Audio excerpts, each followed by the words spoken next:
معنا.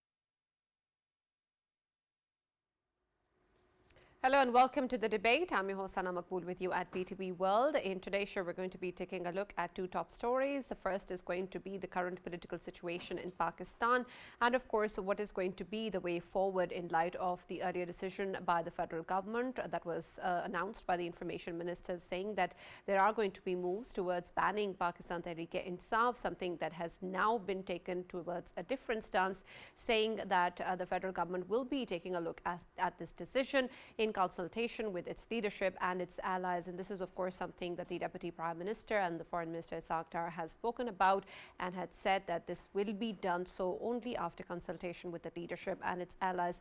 And this is, of course, important in light of the kind of backlash that the government has also had to face with regards to this announcement that was done earlier, with many lawyers, politicians claiming that this is something that points towards the weakness of the government, or that is something that will go against democracy in Pakistan.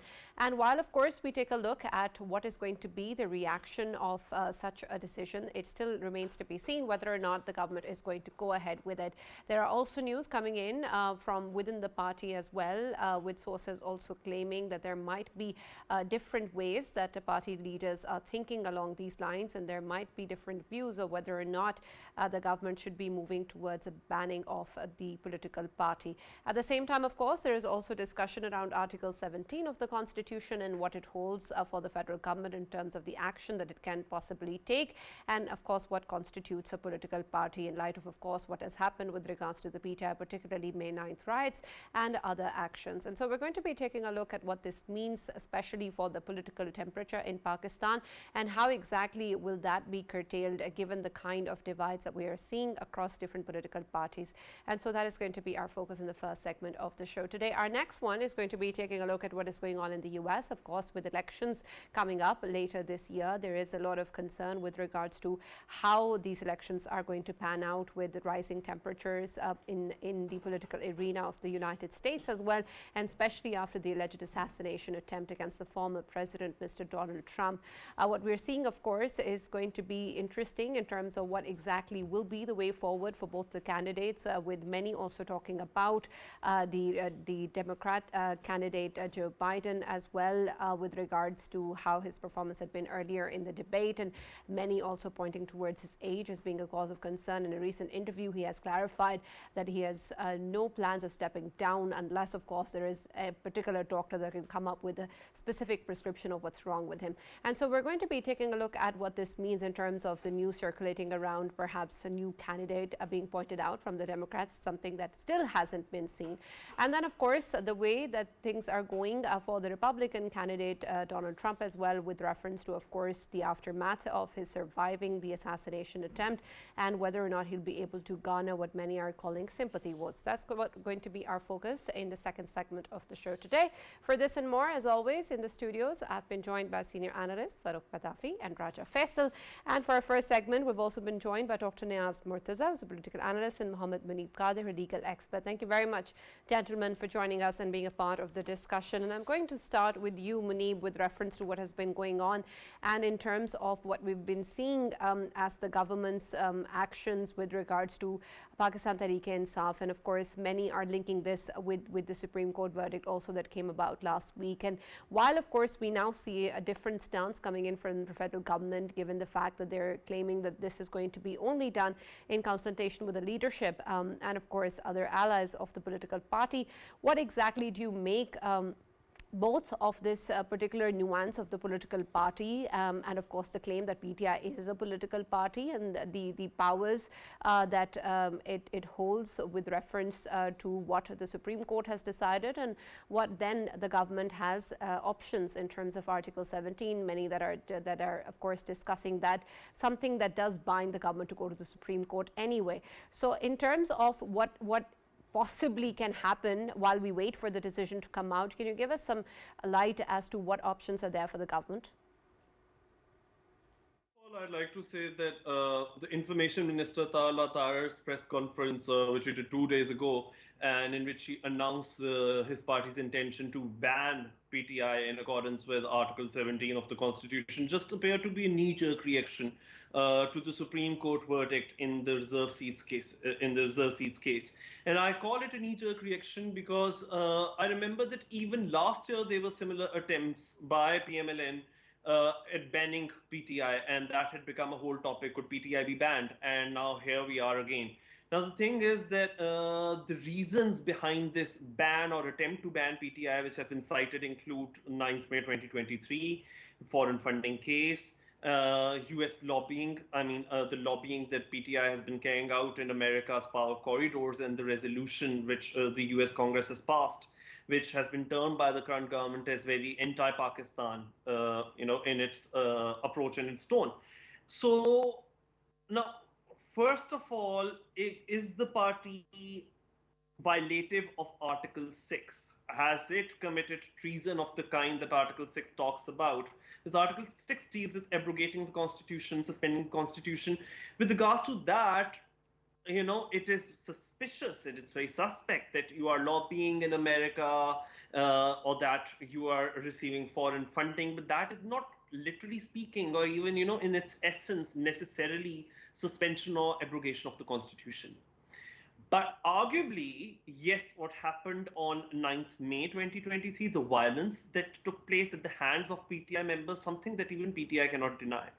And other than that, also the attempt by Qasim Suri and the likes in 2022 to not hold, to avoid holding a vote of no confidence, that and dissolving the National Assembly back in the day. That was an attempt at abrogating the Constitution. So there is some merit to saying that PTI or its members have attempted to abrogate the Constitution, but the timing at which this announcement has been made by PMLN that they intend to ban PTI seems suspect, because this just seems to be an easy way out of avoiding the effects of the reserve verdicts case. And that's why PMLN members like Ishaq Dar have now said that, we haven't made any decision as to the banning of PTI. We will take our coalition partners into confidence and our allies into confidence, because there's been a strong rebuke to this decision or the announcement of this attempted decision from the Pakistan People's Party as well, and even from the civil society at large. So yes, as you have asked me, Article 17 necessitates that the government, if they wish to ban a political party, they have to refer the matter to the Supreme Court within 15 days. And even sections 212 and 213 of the Election Act 2017 it makes it beyond doubt that until and unless the Supreme Court has not decided so, a political party cannot be dissolved. So there we are. You need to go to the Supreme Court. But Muneeb, I want to understand, hypothetically, if this does happen and is taken up to the Supreme Court, of course, the government will have to prove why it's making this decision and why the Constitution has been violated, or what exactly are the nuances of the matter. And you just referred to May 9th violence as something that might actually point towards that direction. Could that be a plausible case in case Article 17 is invoked? And if you can, of course, to take a point from my side as well, last week's verdict which came out, it clearly said that PTI is a political party, PTI was a political party. How important that sentence is in this context? When 11 of 13 judges on that bench say that PTI, despite losing its electoral bat symbol, remained a valid political party, one which was able to contest the general election anyway, that holds a lot of weight. It's very, very difficult for any government, not just this one, to convince the Supreme Court that a particular political party, which has been in the mainstream for years, ought to be banned. But at the same time, like I said, there is some merit to the 9th May 2023 violence, because it did very much take place at the behest of PTI. Was that enough to merit a ban on PTI as a whole? That remains to be seen. And as far as, if I were to predict, I really don't think that according to the Supreme Court, that is going to be enough. to, that only time will tell, but I don't think the Supreme Court is going to agree that that on its own is enough. 9th May 2023 is on its own enough to put a ban and a blanket ban on PTI. I'm not sitting here as somebody who predicts things, but this is what common sense and the pattern of Supreme Court decisions they tell me. Niaz, I want your take first in terms of the kind of actions or consequences that have resulted in after the announcement earlier made by the information minister as well. And of course now the stance may be different in terms of how consultation is involved and how this decision is not final as yet. But do you think that the government has had to deal with a lot of damage as a result of this? Well, there's certain several levels of it. First of all, is the question about how it was announced. In very emphatic terms, the information minister said that we are going to try to ban PTI, and then the next day, other leaders in the party are saying that it hasn't been even discussed within the cabinet, within the party, even with our allies, and we are going to do all that. So if you haven't done all that, then why start announcing in such emphatic terms? And that too, just 1 or 2 days after you had the setback in court. So that's one issue, the way it was done. And then, more substantively, I agree with Muneeb Saab that, the grounds for trying, there are two separate things actually, first of all, trying to, dissolve PTI. And then, there is this Article 6 cases against their top three leaders. And I think there's issues with both of them. Yes, there's a lot of things that PTI has done wrong politically, even legally. If you look at, what happened on that vote of no confidence, the way, they dissolved the assembly, it was a violation of the constitution, no doubt. But if you look at Article 6, it's not about violation of individual clauses of the Constitution. It's about stopping the functioning of the whole Constitution. The way Musharraf did with his emergencies, and the way whenever martial law is declared, it's put into abrogation so that the whole thing becomes dysfunctional. Now, that's not what PTI did. It violated one particular law, and that's been done a lot by PTI itself and other cases, even by this government, even by the president. There can be so many cases. Elections were postponed, although the constitution very clearly says that you have to hold them within 90 days. So unfortunately, there isn't a very clear law within our constitution which talks about what to do if individual clauses of the constitutions are abrogated. And in the same way, about dissolving PTI, yes, I mean, there is May 23, but what that means is that, you punish those individuals who've done it, both on the ground and those who were planning from behind, if you have the evidence. That's fine. I mean, you can't, dissolve a party because of the actions of a few members of it. So I think it's just very hasty decision pushed by the, huge setback. I think the right decision for the government would have been to accept the fact that PTI was unfairly kept out of elections.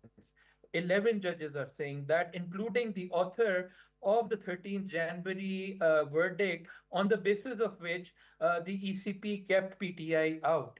And in a substantive sense, if it was wrongly kept out, then it deserves those seats, right? There might be, say, technicalities involved, whether the process was correct. But if you look at the larger picture, there is no doubt that those seats belong to PTI, and all the other options that were before the Supreme Court, like, giving the seats to SIC, giving them to other parties, or even leaving them, vacant, would have involved some violation of the Constitution or the laws themselves. So there wasn't a, very clean option before the Supreme Court, and in my opinion, at least, awarding them to PTI, even though it wasn't part of the case, was the worst of all the options that it had before it. So I think the government is, acting very rashly and without thinking, and I hope it steps back. There's no doubt, that the PTI has, provided a lot of provocations, all the way back to, the Dharna in 2014. And, that's the time I started coming in your shows.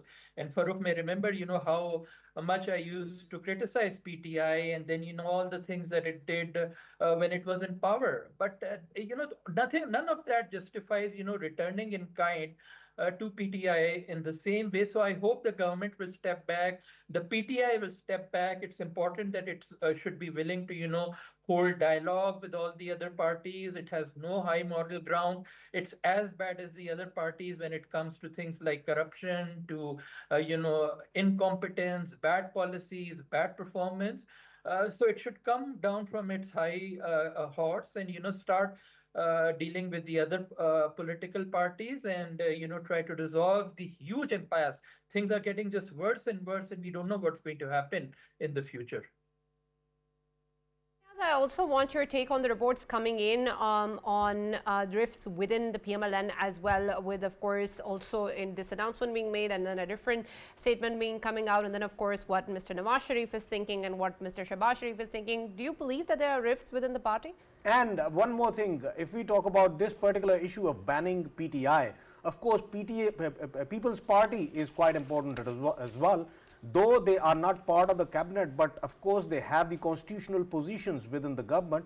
And can we say that they have the sort of most important stick within the system right now? They have the key to this aspect. If PTI is going to be banned, then it is all about People's Party, and People's Party won't do it because they have a history of course, dealing with the things very sort of democratically. Are you asking me? Yes, sir. Yeah, okay. Yeah, no, I think there does seem to, exist some difference of opinion. So, Mr. Ishaq Dar, who's very close to Mr. Nawaz Sharif, himself said that this hasn't been decided. So in a way, he was contradicting the information minister. So it does show that, it hasn't been discussed very properly. And, the news that is coming in the media is that there was supposed to be a meeting in Murray and a lot of people are invited, and then suddenly they were all disinvited, and a smaller meeting took place. So clearly, I don't think this issue has been properly resolved. And you're right. I mean, the first decision has to be taken by the cabinet, and People's Party is not part of the cabinet. So if the cabinet decides to go ahead, then the next step would be that it would go to the president for being forwarded to the Supreme Court. So that's where PPP will have some leeway, although, of course, the president is supposed to, function according to the advice of the president, of the prime minister. So it may be able to only delay things a little bit. Beyond that, of course, it can informally try to, influence the government. If it comes out publicly and very strongly, then it would put, PMLN in a strong position. So I hope they all sit together and, think through this. This is just going to make, things worse and worse and, just increase the political instability. We've just had the news that, IMF has approve the loan that will give us some economic stability, but then political instability is so important in order to have, economic growth and economic progress. So instead of overreacting, I think the government should step back, think fully about the whole thing.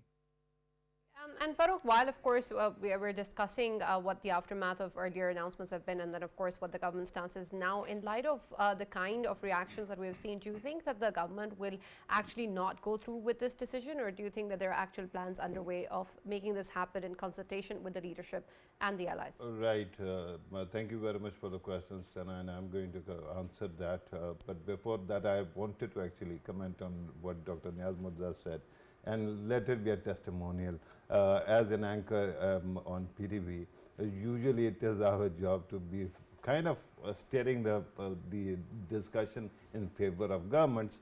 And every time I remember Dr. Niaz used to come, whichever government it was, he used to be critical of that.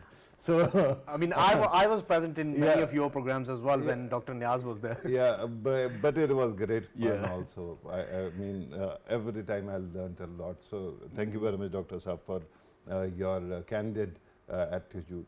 Well, Sana, before actually starting this program, I was looking at one column of mine that was published in 2014, and it is called The Futility of Article 6, right?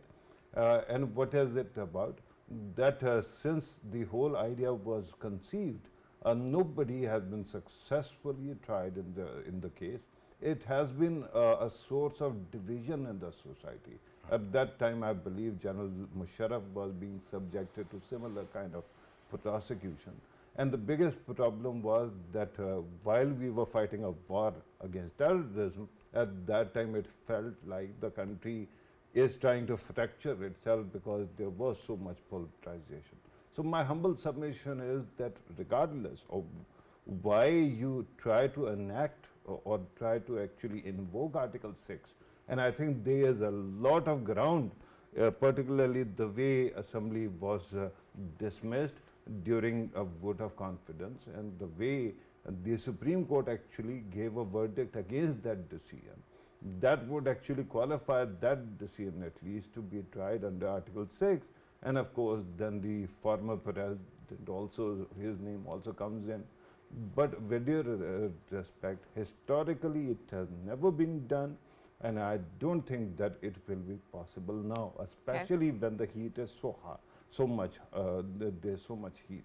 But what was the solution? I actually suggested that replace Article 6 with another article. Again, it will be, it would have been 6, but regarding some kind of Peace and Justice Commission or some kind of whatever that commission was in South Africa, right? With the Truth and Reconciliation Commission. So through that, many people can concede what they did wrong, apologize, and the country can move on. Now, Article 17, when the whole idea was actually, like you, I was also watching that press conference. And at that time, the first idea was that maybe, and of course everybody was thinking that perhaps because the government has decided to go into review of that verdict that was regarding PTI seats, and that actually changes the government's 2/3 majority. Perhaps that's why the government for the time being wants to ban the party. Till the time this whole review process is over, then it can think beyond that. But the complication is that even here, you have to go to the Supreme Court. So, Samuel, you are only complicating the situation, nothing else. Now, you're not solving anything because we have seen the mood of the courts as well, and there doesn't seem to be that kind of monolithic support that you could have gotten, right? Again, banning the party, I think that there is a very good case against PTI, but the government seems to have missed the opportunity. May 10th, when the national sentiment was kind of against PTI's excesses, at that time perhaps it could have been carried forward. But somehow, and by the way, it was more or less the same government at that time. I think that it will be very difficult to carry out this thing. Remember, this government is doing some great work. IMF negotiations, economy stabilization, which is God's work, honestly, because this country's ship has to be righted. Similarly, war and terror, this Prime Minister has been very vocal in consensus building and trying to support the army. The biggest problem is that in the middle of that, all this show that continues. And by the way, the idea of actually sending more cases to Supreme Court which are of political nature do something bad to the country. And what is that? It adds to the pendency, number or quantity or volume of pendency in the courts. Yeah. And that becomes a problem because in the end, why are you seeking ad hoc judges right now? Because you want to clear the pendency. But that can't be cleared because everybody is putting this impossible pressure on the courts, especially Supreme Court. But But then how, to take political decisions. how exactly do you deal with such issues then without the Supreme Court's involvement? Well, once upon a time, I used to think that there should have been a constitutional court that would be separated from Supreme Court, or at least a bench. But now the problem is that those people who are actually given this niche, like economic benches also, they become kind of irrelevant and eventually lose steam. So that becomes a complication also. Right now, the best approach would have been, if whatever executive power you have, if you can use it, do it. If somebody wants to go to the court, let it be the other side, not yourself, right? Because then you are at least not creating more burden on the Supreme Court of Pakistan. Okay, okay. Faisal, you had a question? Yes, Sana, wanted to go towards Muneeb. And Muneeb, earlier, of course, Farrukh highlighted one very important thing, and that is, of course, related to, you know, before going towards the PTI ban, of course, there is a review petition that government wants to actually go with in the Supreme Court. So, unless that review petition is solved, can we expect that you know, government would be actually going for banning PTI? Because I don't think before doing so they can actually go towards the banning PTI. Both are not linked, by the way. Go ahead, Muneeb. Face of it, these are both separate issues and both separate legal questions. The first one pertains to whether the government can put a ban on PTI. Does it deserve a ban within the framework of the Constitution? And the second issue pertains to the legality and the legal correctness of the Supreme Court's decision in the reserve seats case. So although we do know that they are interlinked politically, but legally speaking, as far as both these issues going before the Supreme Court, they are isolated from one another, they are separate from one another, and they need to be disentangled from one another in any case. So as far as the review petition is concerned, I do think, and I think I'm forecasting a lot on your program today, but yes, I do think that there are very high chances for success for the government in their review petition against the reserved verdict case. Because in my humble opinion, I think there were a lot of loopholes in that decision. I believe that the 13-bench majority decision in the reserved verdicts case was based more on politics. It was based more on the judiciary, our esteemed judiciary, seeming to be politically correct, rather than focusing on legal correctness. Because, first of all, the case was brought by SIC, not PTI. And the Supreme Court decided completely in favor of PTI, who were not even party to the case, technically speaking. And secondly, the, SIC does not allow for religious minorities to even be members of their parties. So to that extent that SIC have been allocated, minorities reserve seats, how exactly? There are a lot of loopholes there which need to be addressed. And I think that the fact that within 30 days of their verdict, the Supreme Court can, at the petition of the Grief Party, review their decision. I believe that this time these details would be looked into. And that is what I think the government should have done and should have aimed at in the very first instance. The other one I've said already, and I'll say it again, is a knee-jerk reaction because, okay, fine. If 9th May 2023 violence, in which PTI was definitely involved, why? Because they keep on sharing pictures of Hassan Niazi, of Saram Javed, of all these people who went on camera and were saying very insightful things. So PTI keeps on owning up to those members who had created mayhem across cities in Pakistan. But it's been more than a year since 9th May 2023. Why only now Mr. Ataullah Taher is thinking of using that as the pretext for putting a ban on PTI? That just seems very opportunistic at this moment. So I don't think that is the best way of going about it. The best way of going about, the setback that the government has suffered after the reserve seats judgment is the review petition, which they have gone in for. And how that pans out, that remains to be seen, and we shall see that in the coming days.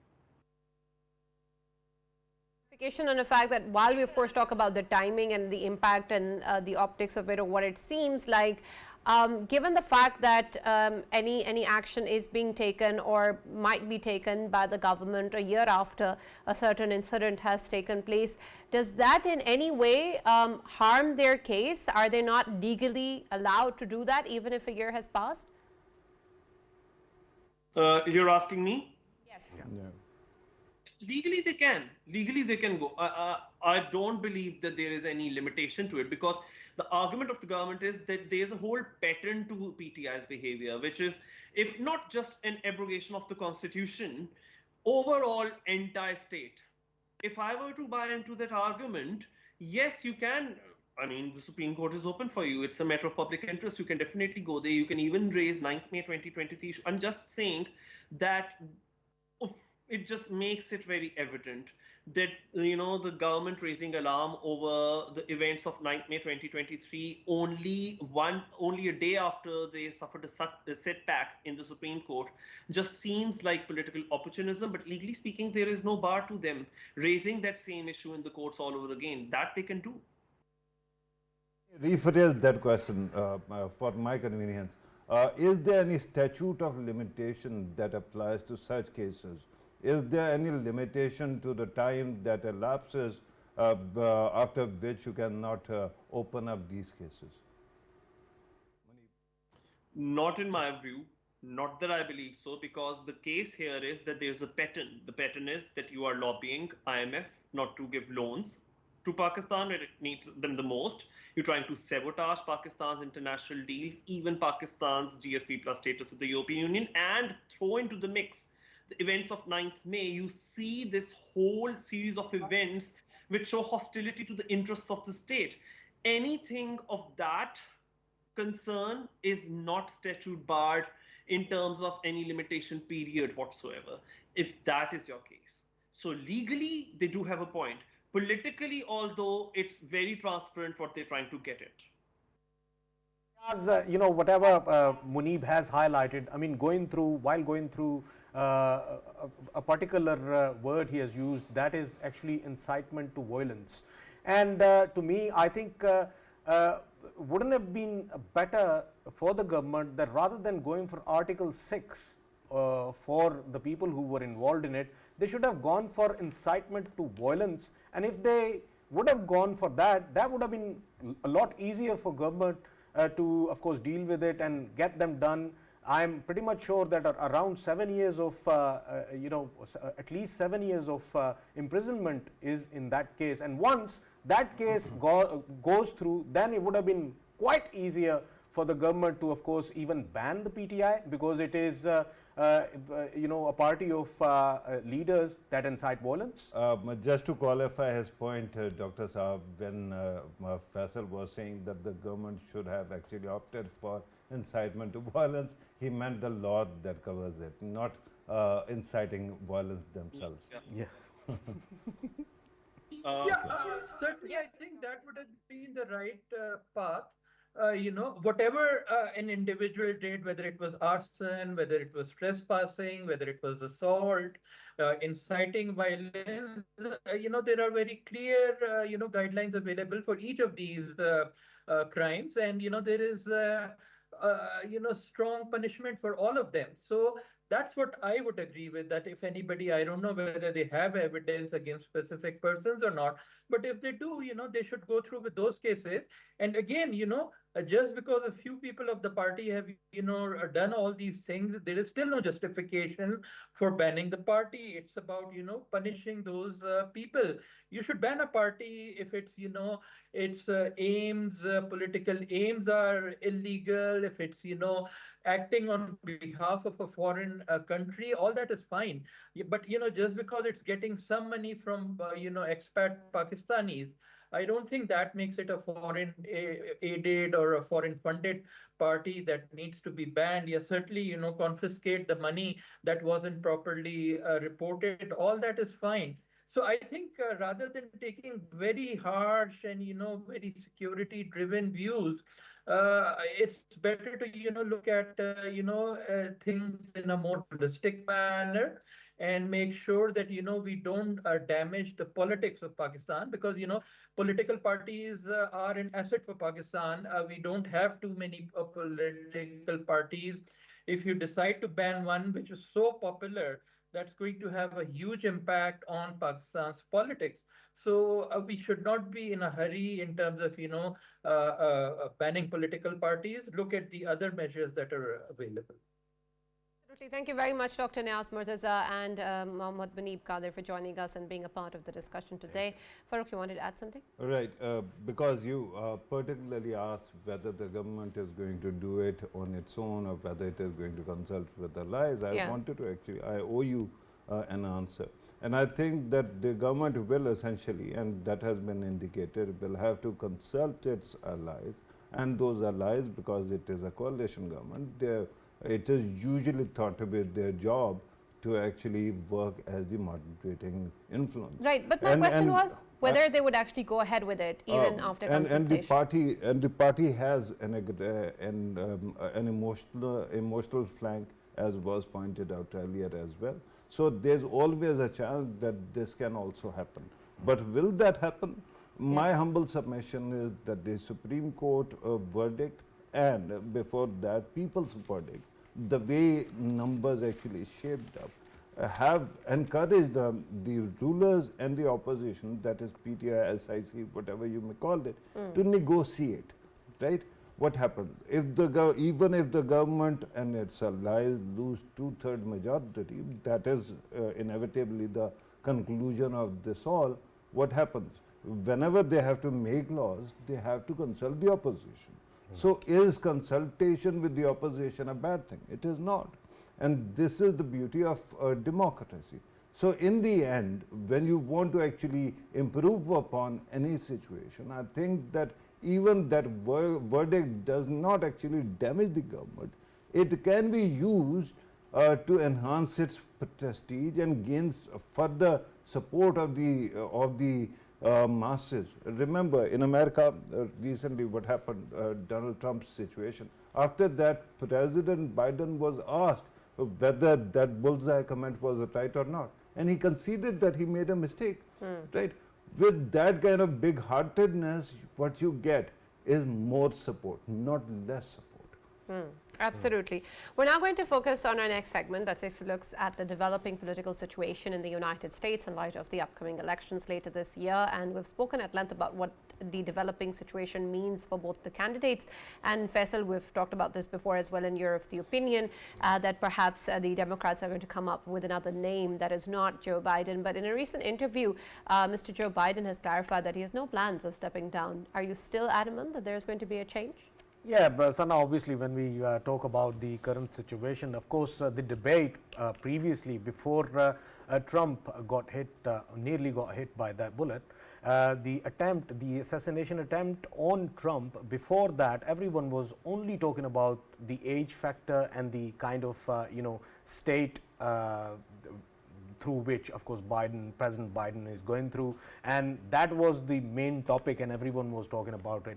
But since of course the Trump incident, still people are talking, but not in that magnitude. And of course even within the Democrats themselves, they have started thinking that now in case of this attempt on Trump, this has actually shifted momentum towards Trump more and more. And in that case, if of course Democrats are going to lose, then why not losing with Biden rather than getting somebody else in and sort of get him lose that election. So to me, I think it looks more like a rematch of 2020 elections, and to me I think they will be going ahead with this name. But the most important thing is there are certain other issues as well, inflation, and then the costs which were high costs which were being paid by people at large, and then there is a mess that has been created abroad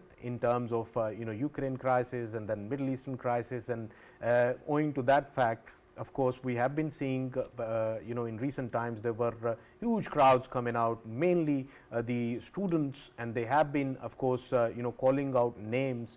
The president was being called as Genocide Joe because he is completely hand in glove with the Israeli government right now. And Trump is going to be better, right? And Trump is someone who is being considered as someone who can actually reach to solutions very quickly, because he has a history of reaching to conclusions, reaching to sort of solutions quickly. I mean, Afghanistan is one of the examples that he was the one who actually laid the foundation of the Doha Accord, and he was someone who was, of course, upbeat, and he wanted to evacuate. Then when it comes to you have very cleverly shifted it to Afghanistan. But when, in Palestine, they allowed the genocide, and they turned a blind eye. Nikki Haley was his ambassador, and she used to say, "I'll wear long heels to kick such people like Palestinians." Trump wants a political solution to Middle East rather than a military solution, and he's of the view that that can be provided with. Do you really think that would be the case if he comes to power?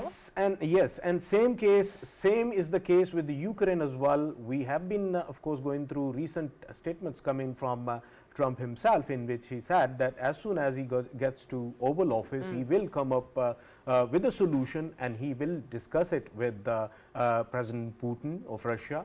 And in response to that statement from Trump, President Putin, when he was asked about what he will do, then he said when he comes to the Oval Office, of course, he will welcome him, and then whatever the solution he will come up with, of course, that can be discussed. So it means that there is a sort of a quick decision or quick solution to whatever the problems which are being faced by Europe and Middle East. So to me, I think he will win the hearts in that context, and he has already won the sympathy vote. There is a large number of sympathy vote that has already shifted towards President Trump. So to me, I think it's a clear win for Trump. Okay. And when it comes to Democrats at large, of course, they have actually they are content with Biden losing rather than somebody else ruining. So they've accepted their defeat. You're saying they will. Okay. Okay. All right. Allow me to correct everything that was said. First of all, that day, Faisal was saying that after this attack, Democrats are going to change their nominee. That is not going to happen. Amazingly, I don't know which numbers is he looking at, because there was only one survey, the opinion poll, that came after the Saturday's unfortunate event, and it was this Monday. It is Morning Consults, and it seems so that President Biden has closed in on Trump, right?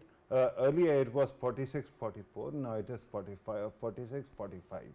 That is one thing to remember, because all these issues are actually factored in. Remember that when you are talking about tribalism actually creates this kind of environment where you decide whether you are for a candidate or against him. And of course, Trump is a huge factor. He is a man who gave, the person he used to call Sleepy Joe at that time in 2020 also. He gave this kind of power to Joe Biden because of the anti-Trump sentiment, and that has not gone away. Secondly, when you talk about all these machinations, of course, Faisal is reading reports. He just quoted Axios report, and there's another Axios report also. By the way, Axios is one of the organizations that actually sprung to the fore during Trump's time, and they are thought to be borderline supportive of Trump. So with all those publications, what is happening is they keep on creating this storm in a teacup, because in the end, when you talk about the common voter on the street, black votes, I told you, are solidly behind Biden, right? A progressive. Bernie Sanders actually wrote an editorial in the paper, right?